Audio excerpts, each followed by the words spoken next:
ស្ដីអ្នកទាំងអស់គ្នាស្វាគមន៍មកកាន់ Channel របស់យើងថ្ងៃនេះយើងនឹងនិយាយព័ត៌មានដ៏មានភាពក្តៅគគុករបស់ Arsenal ដែលទើបតែចុះហត្ថលេខានាំយកកីឡាករថ្មីម្នាក់មកកាន់ Emirates Stadium សំណួរធំគឺតើកីឡាករថ្មីរូបនេះអាចជួយ Arsenal ឈ្នះ Premier League បានដែរឬទេតើគាត់អាចក្លាយជាចំណែកដ៏សំខាន់ក្នុងគម្រោងរបស់លោក Mikel Arteta បានដែរឬទេបើអ្នកជាអ្នកគ្រប់គ្រង Arsenal កុំរំលងវីដេអូនេះប៉ុន្មានរដូវកាលចុងក្រោយនេះ Arsenal បានបង្ហាញទម្រង់លេងដ៏អស្ចារ្យក្រោមការដឹកនាំរបស់លោក Mikel Arteta ក្រុមនេះបានក្លាយជាបេក្ខភាពប្រជែងពាន Premier League និង Champions League តែបញ្ហាធំបំផុតរបស់ Arsenal គឺជម្រើសក្រុមនៅពេលដែលកីឡាករសំខាន់របួសក្រុមហាក់បាត់បង់កម្លាំងសំខាន់ភ្លាមហើយនេះហើយទើប Arsenal សម្រេចចិត្តនាំយកកីឡាករថ្មីដើម្បីមកបំពេញចន្លោះខ្វះខាត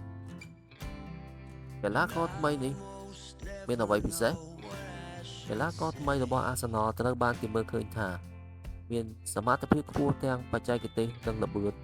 និងការសម្រេចទីគាត់អាចលេងបានច្រើនតួនាទីដែលជាអ្វីដែលលោក Arteta ចូលចិត្តខ្លាំងគាត់មានល្បឿនលឿនបច្ចេកទេសល្អ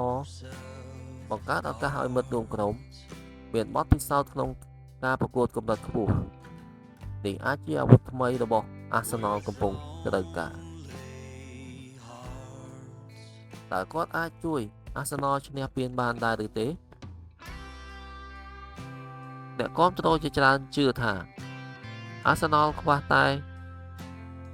បំណែកចុងក្រោយប៉ុណ្ណោះ Manchester City Liverpool និងក្រុមធំផ្សេងទៀតកំពុងពង្រឹងក្រុមរបស់ពួកគេផងដែរដូចនេះ Arsenal ត្រូវតែបង្ហាញគុណភាព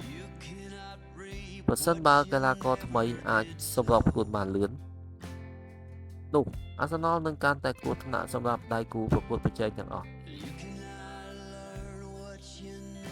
តើគាត់អាចចូលលេងក្នុងជម្រើសដំបូងបានដែរឬទេនេះជាសំណួរដែលអ្នកគាំទ្រចង់ដឹងបំផុត Arsenal មានកីឡាករឆ្នើមជាច្រើនដូចមកហើយដូចនេះការប្រកួតប្រជែងក្នុងក្រុមនីមួយៗកាន់តែខ្លាំងប៉ុន្តែបើគាត់បង្ហាញទម្រង់លេងល្អក្នុងការហ្វឹកហាត់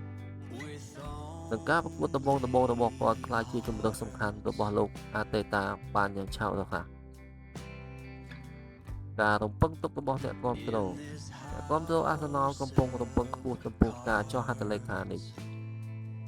ពួកគេចង់ឃើញក្រុមឈ្នះ Premier League ជាលើកដំបូងក្នុងរយៈពេលយូរ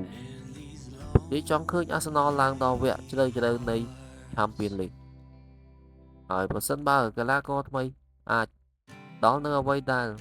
ក្រុមត្រូវការគាត់អាចក្លាយជាវីរបុរសថ្មីនៅ Emirates Stadium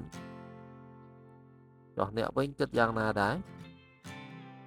តើការចុះហត្ថលេខាថ្មីនេះអាចផ្លាស់ប្ដូរ Arsenal បានដែរឬទេ